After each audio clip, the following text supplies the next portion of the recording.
evening, ladies and gentlemen. Welcome to Toward a Quality of Life. We're here in the late part of the month of May in the year 2003. Very happy to be coming to you this evening. Now, I'm going to talk this evening about sort of the state of affairs on a number of items of what is going on in our general culture, especially as expressed in the media. It wasn't meant to be a show specifically about the media, but as I thought about all the things that I've heard and thought about and other people have talked about or not talked about, so much of it boiled down to the media and what is or is not coming through the so-called press. I heard last night Marvin Kalb, a longtime media personality or person, talking on NPR about the media, insisting that it's wrong to call it some kind of a conglomerate, and that if people want all the information or more information than they typically get on the main channels, there are many resources. However, what we really think and feel and react to is coming to us through the main channels, and especially today through the cable channels, namely Fox and MSNBC, and probably some of us still read newspapers. And so a lot of what I'm saying is the only outlet, just like this meager outlet that I come to you on, BNN TV in Boston, cable access, is a meager way to try to get through, because media is the only way we get through and in a sense communicate, though it is a poor substitute for genuine interpersonal communication that gets less and less available to us as we live in a computerized society and a technologically advanced one. So we're in the future, and what is continuing to occur, especially since 9/11 and especially since the election of George Bush to the White House and the style of being a president that he and his persons around him have established, and the views and values, so to speak, that they want to foster and the policies that they want to put in effect, have a great deal to do with, of course, very great deal to do with, especially in combination with the sequelae since 9/11, with what the state of our country in our thoughts and ideas and reactions is all about. And unfortunately, as we continue to move into more of the future every day, we as United States citizens, frequently referred to as Americans, have extremely limited view. By the way, being American is also something that one does if one is Canadian and if one is from Latin America. That is being American, technically speaking, as well. But we here in the United States, in particular, being in this technologically advanced state that we are, and computerized state, and press-driven, media-driven society, have an extremely limited view and reactionary view, getting more so every day. Of course, part of it is because our lives are so busy and affected by the factors that I mentioned. A lot of it is because corporations are in complete control of the kinds of so-called information, philosophies, or thought processes that we're going to have in our heads, because they fund the channels through which anything is said, so to speak. Not that anything significant really gets said. So, and there, of course, what would be synchronous with them is not going to be open and uninhibited and unfettered discussion, debate, and concentration and thinking about the things that are of such vital interest to our health and our welfare, and how we may progress as a group of people that has to keep on thinking and learning of how to live with each other, how to get along, how to best make a society. That's the nature of evolution of the human species and of history, in fact, how we can better make a society of living together, all people all over the world. Also, it could be just one of those dynamic things that comes to pass, as did in Germany, where all of a sudden, over a certain period of time, it comes to a head that the truth is easily thrown in the wastebasket, and people move headlong into reactionary stances and perspectives, and forget and are able to commit barbaric acts in the name of some kind of unity and united purpose, and on the basis of a foundation of fear, and not very reflective of thinking of how we are behaving and whether it is the right way to be behaving, and what are all the things we need to think about and go through to understand what we should do or think in the first place. And one of the main aspects of this circumstance that we find ourselves in is, for example, that you'll see very heavily coming through the media. And I'm using that word again as some kind of thing, an entity that's not maybe an intentional conspiracy, though some persons may have intentional designs of kinds of thoughts and behaviors they want people to be uniting under, but a virtual kind of effect that dynamically comes to pass. One of the features of it very much that is expressing itself, that you can see especially on these two main channels, Fox and MSNBC, is that everything that George Bush does, sometimes he's referred to as the leadership. He's not even referred to by his name or as the president, but he might be referred to as the leadership. Everything that he does is considered good, and also a lot of what he does is done in secrecy. That tends to be kind of a style and a true manner in which things are unfolding, and it's all okay for us as we go about our busy lives and come under the current kind of spell and groupthink that we are currently experiencing.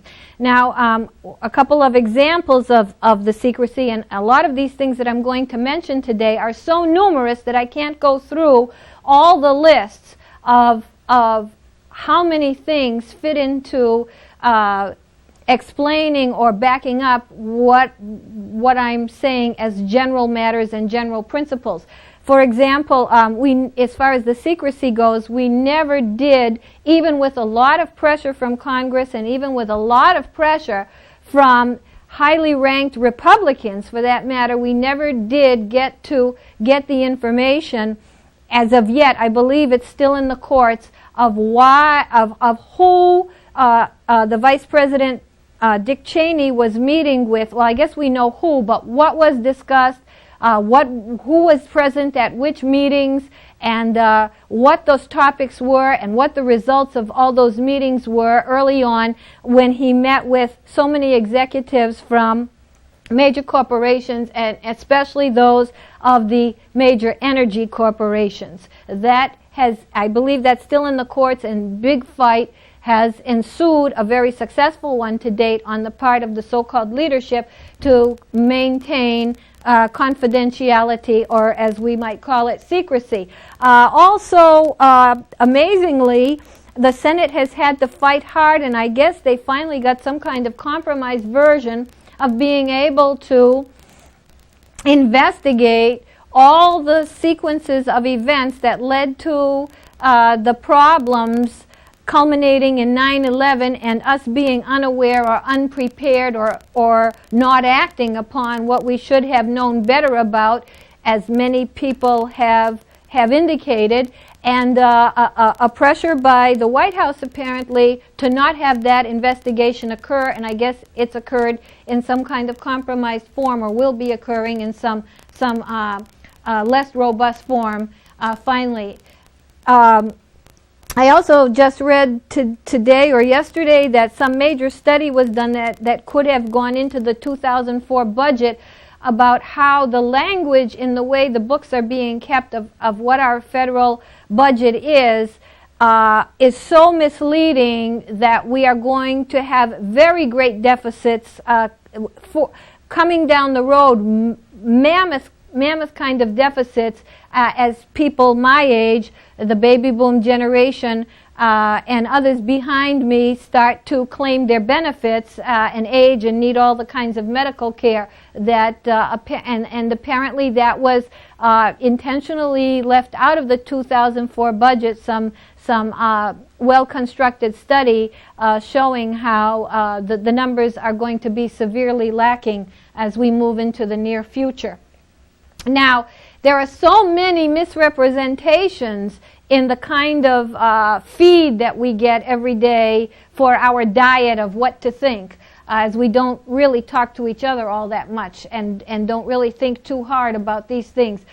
Some of the things that I've taken note of here, and again I say there are so many, you'd be here very long time on just any of these thoughts, enumerating how many things could fit under the rubric. But one of the items misrepresented, for example, that was astounding, and yet very few voices either are raised or they're raised, but they are definitely kept on the sidelines. And my point is they don't make it into the regular ordinary television, the regular ordinary newspaper in any kind of ongoing programmatic way, so that they're truly thought out and explored and investigated and sunk into people's brains the way certain other very much more trivial or even barbaric kinds of ideas are promoted non-stop, ad infinitum, ad nauseum. One is the UN document presented by Mr. Colin Powell, Secretary of State, to the United Nations, to the document presented by the United States to the United Nations. At the time, we were jumping from one reason proffered to another as to why we had to bomb Iraq. And that document was shown and never contradicted as to have been not so, to have been lifted out of a good big parts of that document were shown to have been lifted out of a paper done by a graduate student in England, and which made its way to a journal, which was done almost a decade or more earlier on the state of Iraq at that time, and for which the facts no longer fit, as well as certain other things in the document shown by very reliable sources to not have been accurate. Very reliable sources, if you read far and wide about these things, and presented and even noted by people like those that appear on the McLaughlin group, or maybe it made the major evening news, but it just went by as an item, and that was the end of it. Something that should grab our attention and be on the air and studied and nitpicked apart until we understood fully and had an idea of how we thought about it.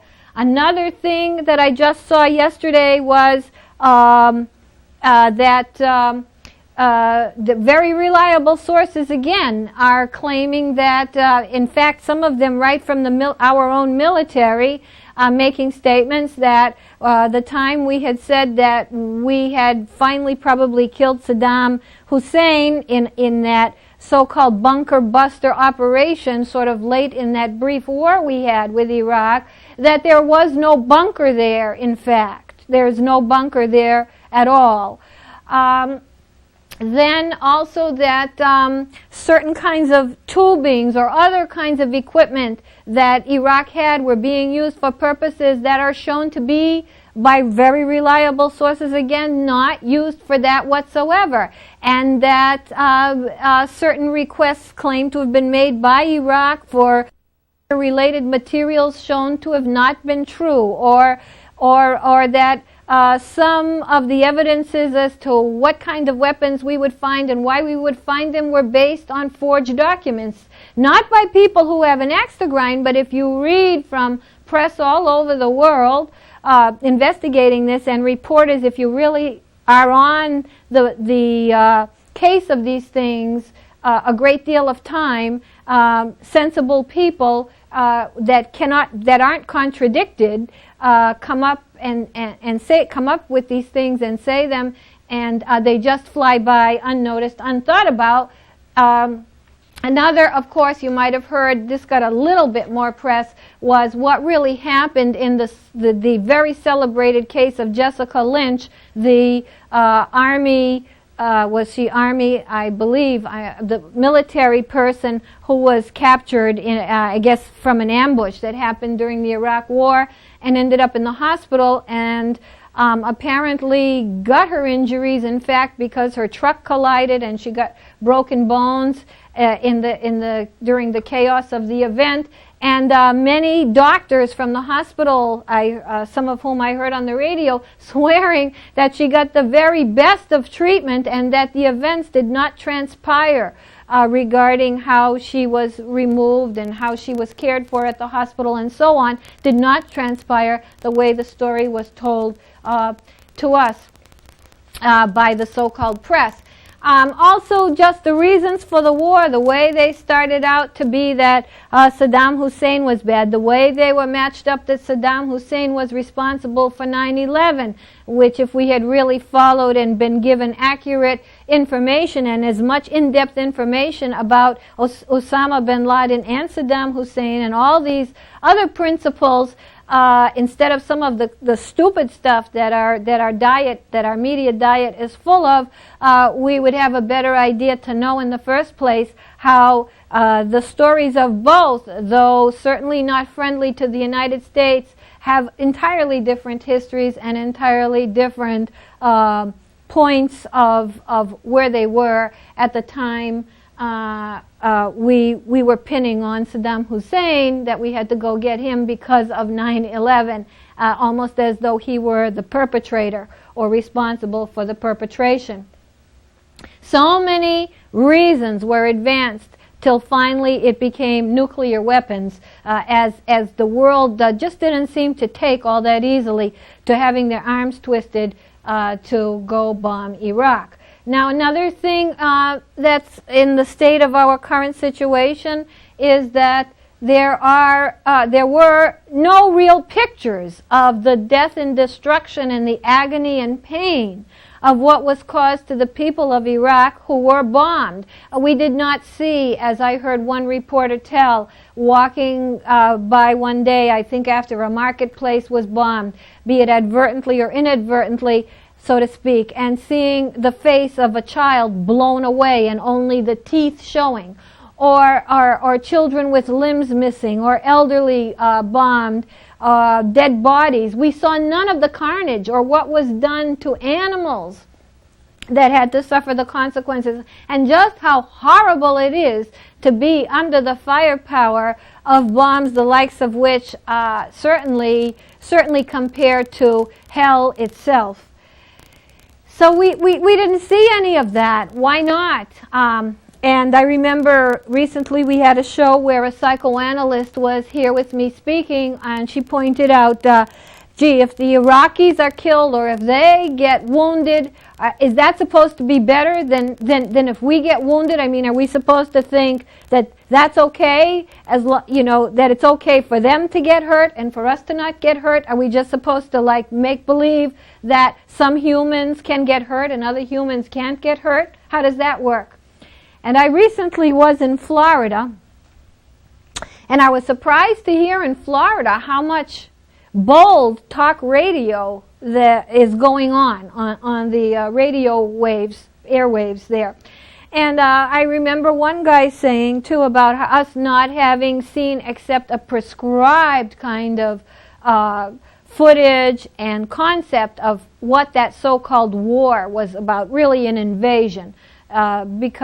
Because to have a war, you really kind of have to have equal opposing forces that can match each other and tough it out. It really was more of an invasion and a takeover by massive imbalance of advantage of enormous power that was like a slam dunk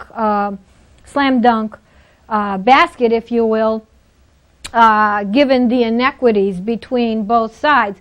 But I remember hearing a spokesperson on the radio in Florida saying, so to speak, that, yeah, he's got the video of the war. Like, it came and went. There was certain prescribed footage, And he's got the video. It's on the shelf. He can review it any time, as though it were a movie. That's how it was put across. And I'm being told now that I have a telephone call. So welcome and hello. Yes, ma'am. Hello, and I'm so glad that that you are out there getting these comments out over BNN and as your point is well taken. For example, what passes as talk radio. I had an interesting experience. There's a station on FM, and there's a host there who calls his listeners the best and the brightest. And in the context, I think you know who I mean. And in the context of what he's talking about, I really believe that there's somebody in the 30s and 40s who had even a bigger constituency who referred to his listeners, if you will, as the master race. And I really mean that in the context of what that person talks about. Specifically, what happened was after 9/11, as opposed to people having a give and take, a difference of opinion or so forth, he utilized that time to refer to people, to call people towel heads, people from the East, our sisters and brothers over there, and worse. And I did call up. I just wanted to address what that was about, and they said, we have Bob on the line, myself. And I just mentioned that the attorneys, this was my comment, I just said that the attorneys for your radio station know very well that the FCC permits any content to be broadcast except for yelling the equivalent of profanities in a crowded theater if there is no fire, and profanities, of course, over cable. Profanities can be uttered, but not over the airwaves as the Federal Communication Commission has it. Regrettably, there is a lot of money to be made by marketing mean-spirited talk radio. And that was my comment, and the way he addressed it was, he said that I remind him of people that he knew in the second grade and that I'm an expert on my own opinion, which as is he, by the way. He's one of the biggest experts on his own opinion. Yes. Very expert on his opinion. By the way, best and brightest is in basic logic theory. If you take a course in basic logic, that's known as grandstanding, where you, in advance, tell people, you don't prove it. Of course, he would say that he's proven it. But by saying they're the best and the brightest, you set everything up to follow from that. That anything we say is correct, anything anybody else says is incorrect, and we have the best position. It a priori sets it up. It's called grandstanding. Yes, and in fact, in terms of the inequity in the world today, in terms of power, in terms of the way wealth is distributed or maldistributed, he tries to justify that by saying that this is how it should be. It's just, but of course, that's America. It's a buffet dinner. We can pick and choose what we listen to and what we believe. I also heard him say that after the day the earthquake happened in Algeria, he made a very strong point that he did not care. He did not know how many people had died. But more importantly, that he did not care because he has bigger fish to fry, so to speak, and that if the earthquake had happened in, he said, for example, Philadelphia, he would care more because it would be us. So there you go. It's like what I said about the psychoanalyst said, well, if it's the Iraqi child whose face is blown off, is that okay because it wasn't the U.S. child's face is blown off? And similarly, and I'd like to say too, if you like the people, if you would care because it's Philadelphia and not Algeria. Not that there's too much to care about, even Philadelphia. There's so much for us to care about. But would you care about all the second graders like he called you and all the people who don't know better, who do live in the United States that might be affected? Do you care about them too? Oh, most definitely, because these are our sisters and brothers, part of the human family. The human family. And in fact, also in terms of what you're saying too, the press has, right up until maybe yesterday when it hit the fan, so to speak, with the mainstream press when they finally acknowledged it, as you're probably aware, it now looks like the FCC is going to approve it so that these huge conglomerates, in terms of the way the issues are formed, as you were speaking about, how their idea of freedom is free to own the newspaper, the major mass stations that the majority of people are tuned to, and so forth, and it looks like that's going to happen, and that also is another thing, along with the points that I think you're right on target with, that has not gotten any coverage. It slipped by, and that is has such major impact on us. And of course now they're talking about, I guess, this murder case, this case out in California there, and of course that has tremendous impact on people involved there. And but in terms of really affecting the quality of life in ways that consciously and unconsciously we're going to feel the impact of, that's such a major story. And when we had a chance to be informed about it, now it looks like it's been done, and we're going to be feeling the effects of it. I heard they had one public meeting about it, I read somewhere, which is extremely few for such a major decision, as has happened for similar, lesser grave kinds of considerations, that only one public meeting was put out on that decision, or the means to the decision.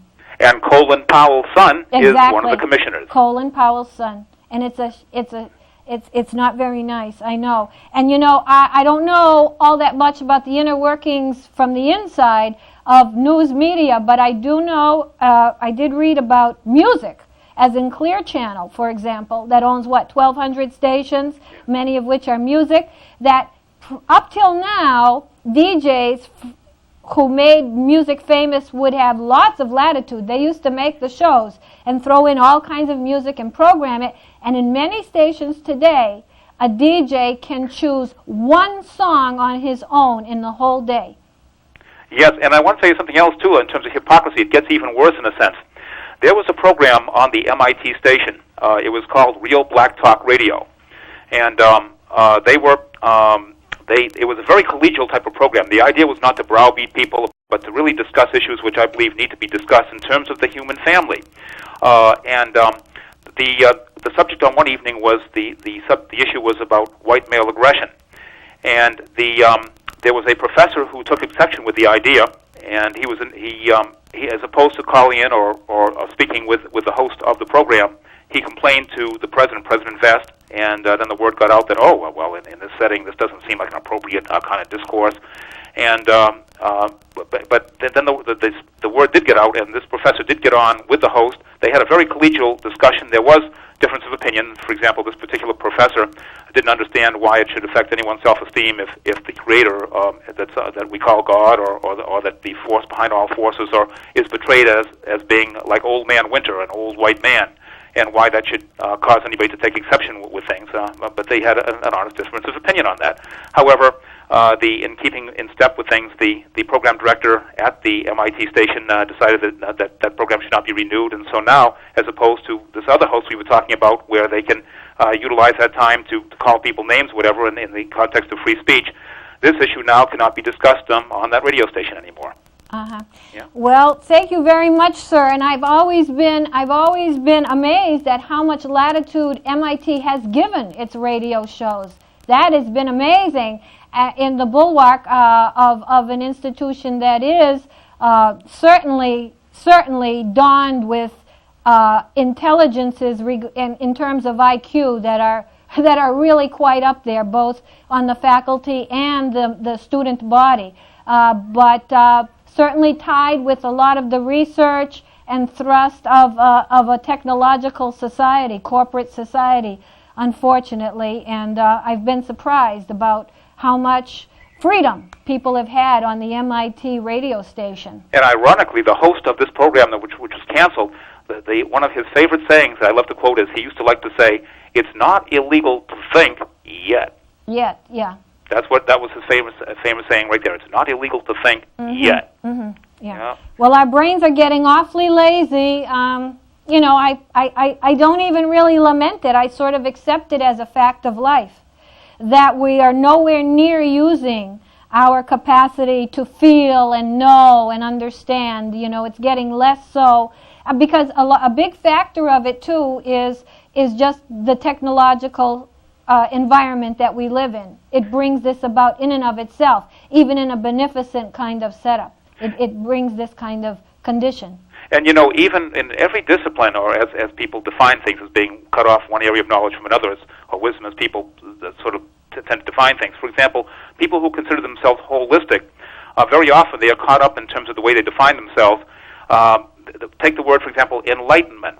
And many of them are actually caught up, I find, in terms of as if wisdom and whiteness were one and the same.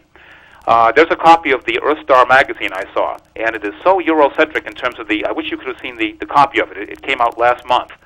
And many of the people who advertise in there, I found they basically, many of them suffer from that same short-sightedness, if you will, literally, that just people in the general society suffer. And on the other hand, there are people on the street in general society who don't suffer from that, or do. Or I mean, there's many people who don't even consider themselves holistic or aren't into that. Maybe who don't eat tofu, or who don't use words like animal companion, for example, but who are just a lot more sincere and real than some of those that are actually within those movements, but are actually more hypocritical in terms of the way they really live their life, in terms of deeds, not words. Well, thank you very much, sir, for your enlightenment this evening. Thank you. It's a pleasure to be able to speak with you live. I've watched you over the weeks and months, and thank you. It's a pleasure to be able to have this. Well, that's good to hear. Thanks a lot. What's your name? I'm Bobby G. Bobby G. Thank you very much. Yeah, it's a pleasure. Thank you. Bye now. Bye. Well, that's wonderful. That was a very well-versed and well-spoken caller. I hope someone else calls in this evening. This show has about 25 more minutes to go. The last I was saying about us having viewed the war as sort of a video or a movie and a brief thing, and not having seen the truly horrible stuff that would give us much greater cause to understand and reflect and decide if it's a good idea, by the way.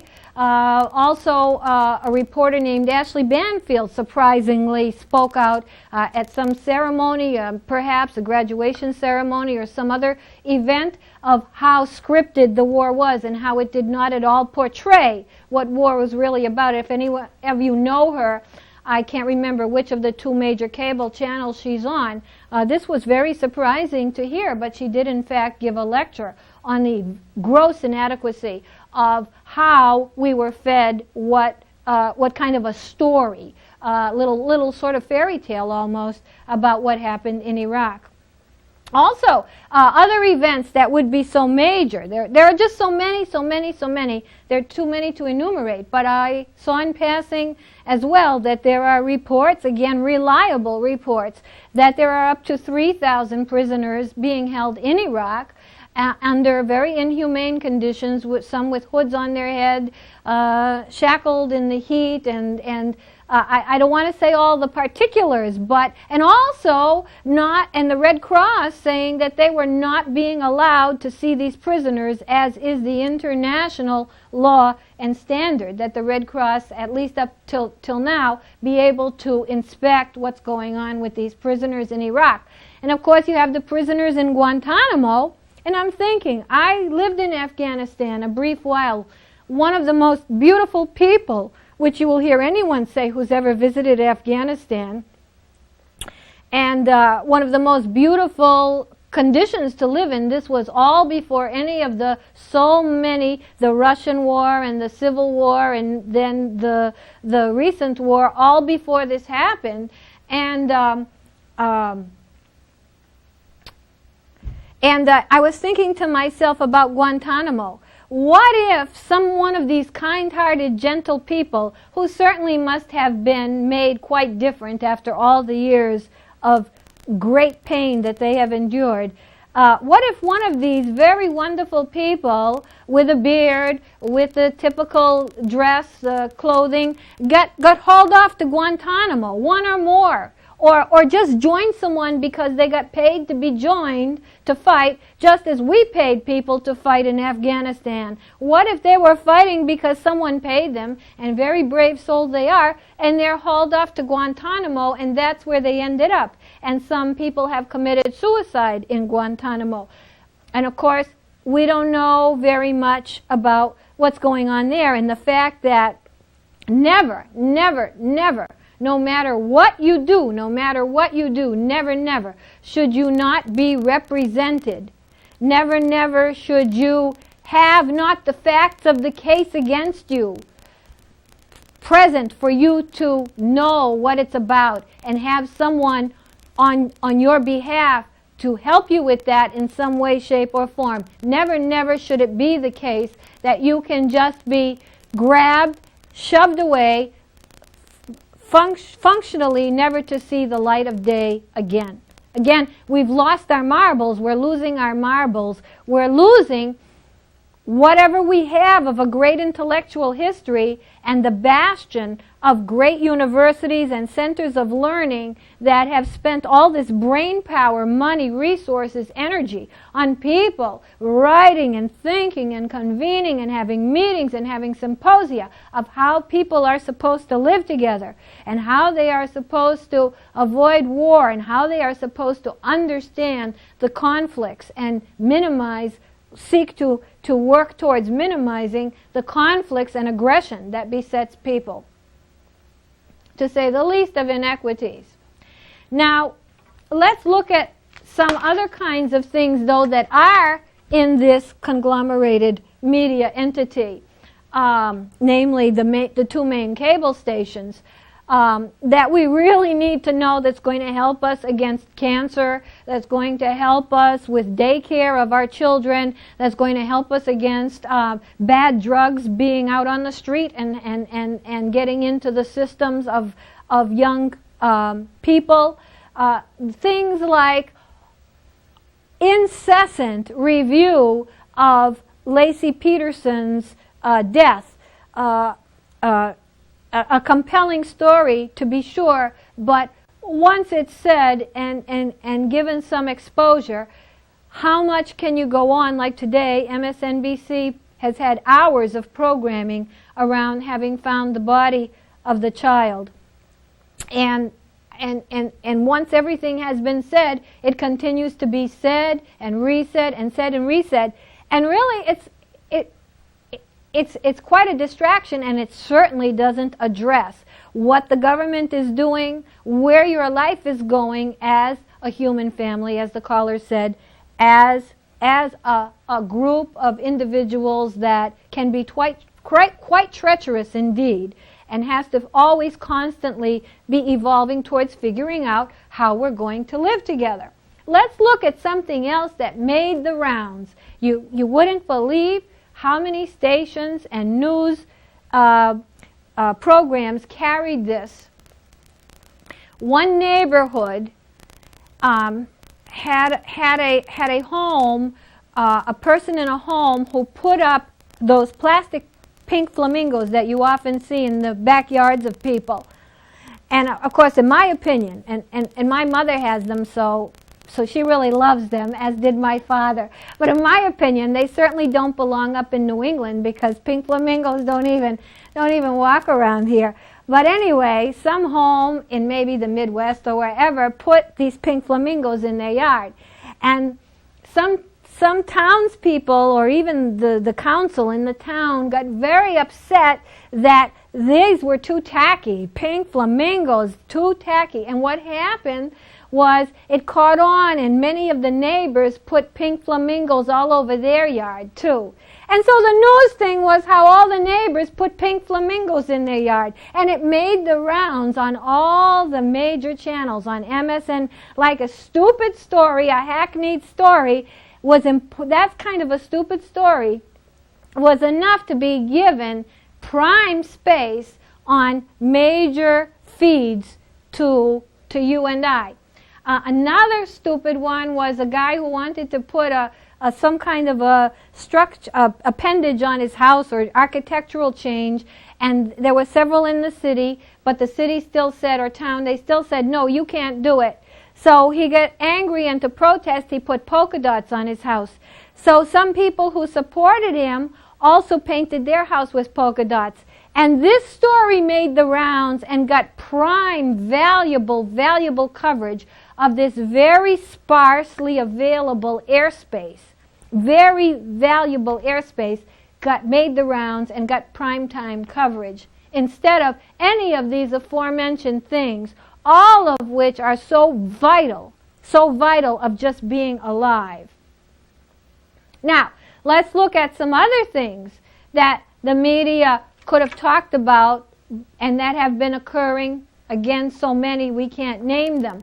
But I just also recently saw a very serious article of the fact that the kinds of elements that are in our water supplies are so numerous and so new and so complicated compared to the equipment we have to monitor them, that any of the ways we do monitor water now are virtually useless, because none of the computers or analyses are programmed to take into account the actual kinds of pollutions that are really going into the water, for example, and you're drinking the water.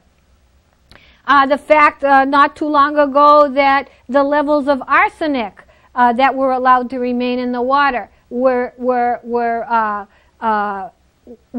allowed by the president in something he did with a bill regarding that. I don't know if it was for it or vetoing it, but it affected that levels of arsenic were allowed to remain the same.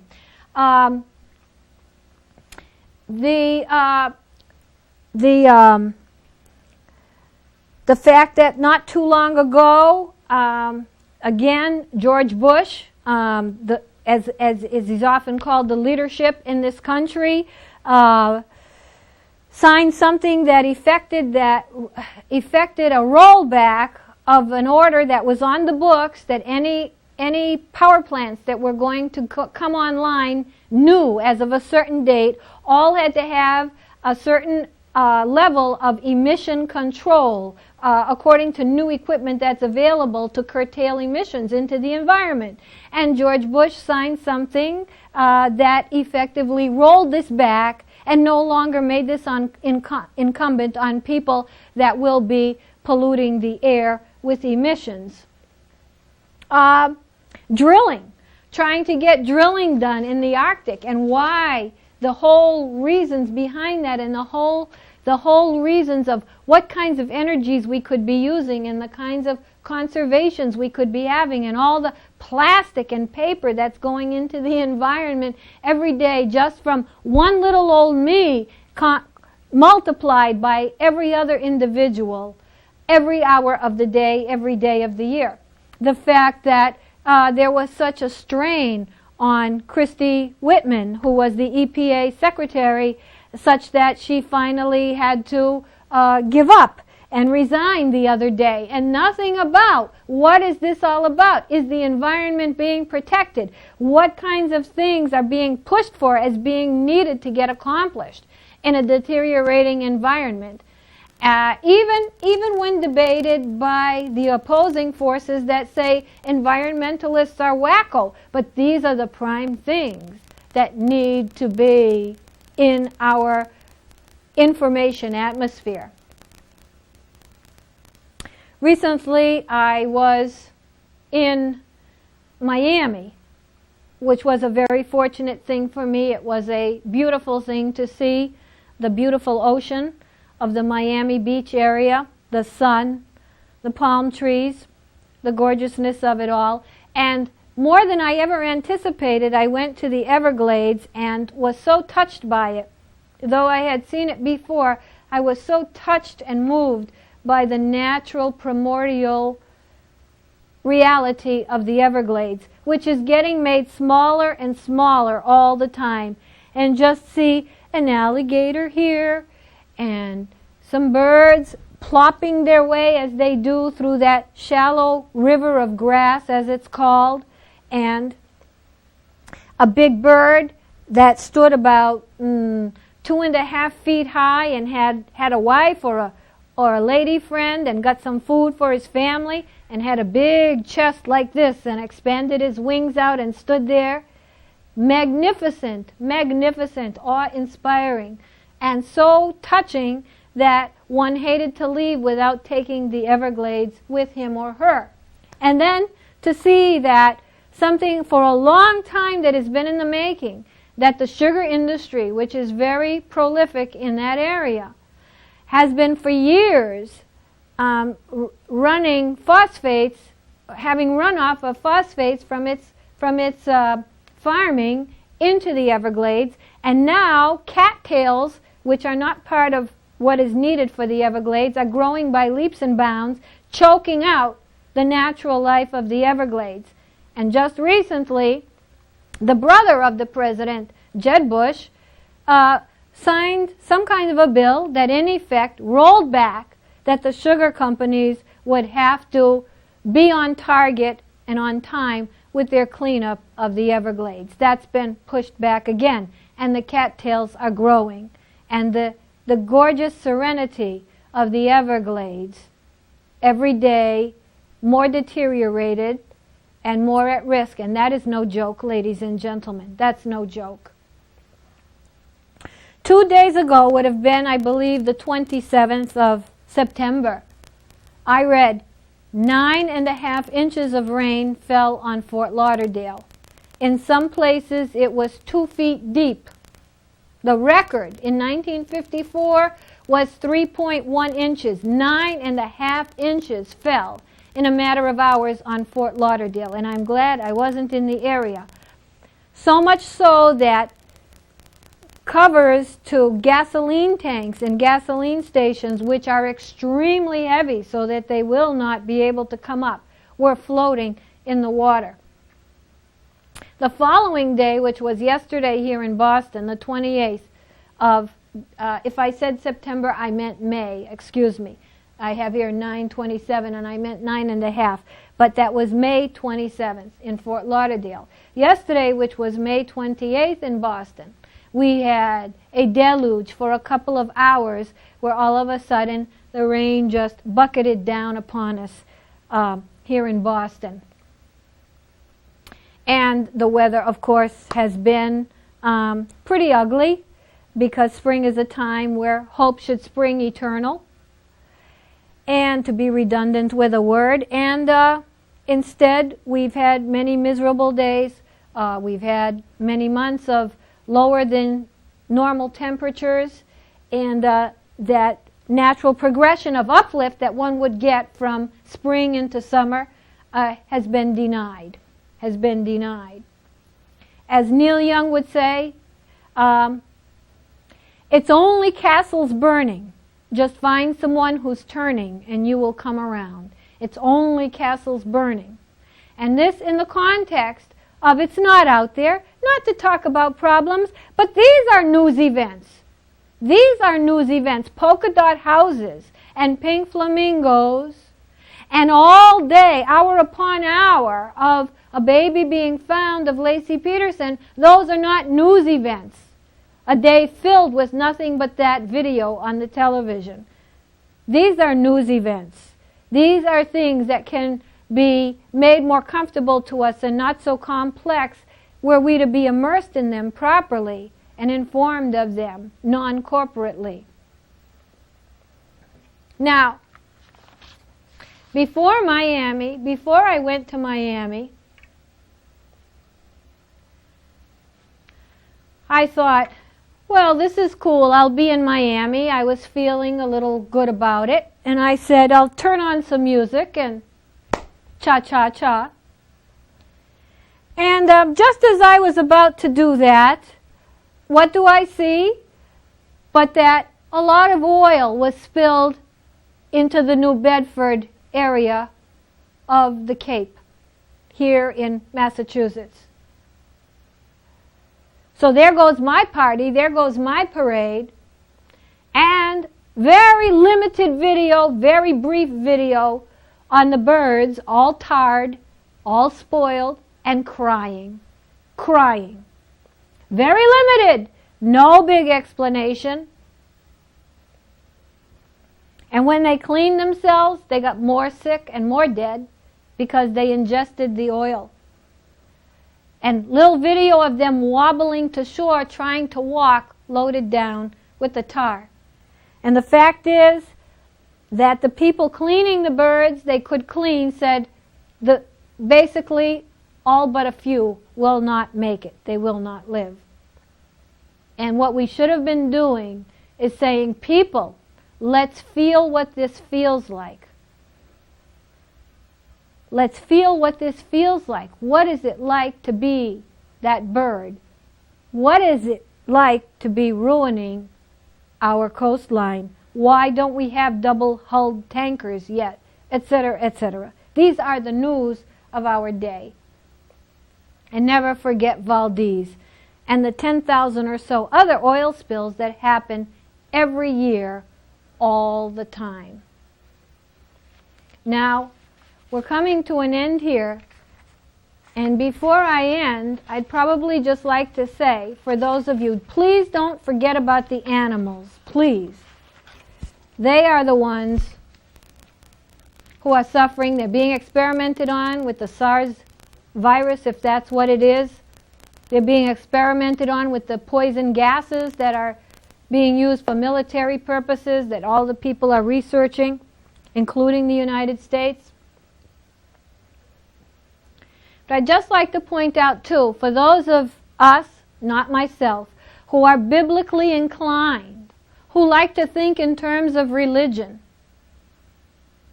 First of all, why can't we just be good if you're going to be thinking in terms of religion? Let's just be good and go home and call it a day. Let's certainly not drop bombs. Let's certainly not go up to St. Peter and say, "Let me in," with the gnashing of teeth as we say, "What did I do?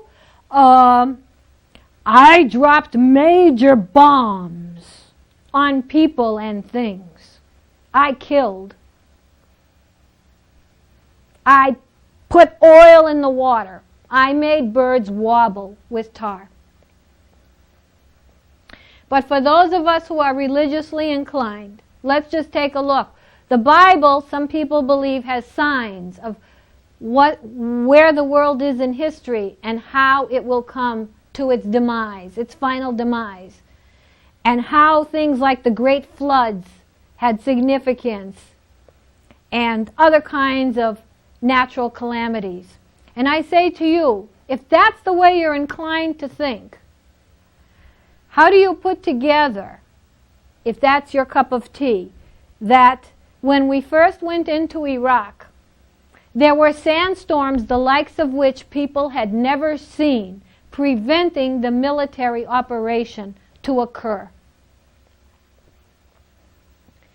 After Iraq, not too long ago, after we had done the dirty deed, there were tornadoes, the frequency and intensity of which caused so much destruction, the likes of which have never been seen in this country. And then there were floods, and then there was Fort Lauderdale at 9.5 inches. If you're so inclined to look for signs, the signs are that we're wreaking havoc.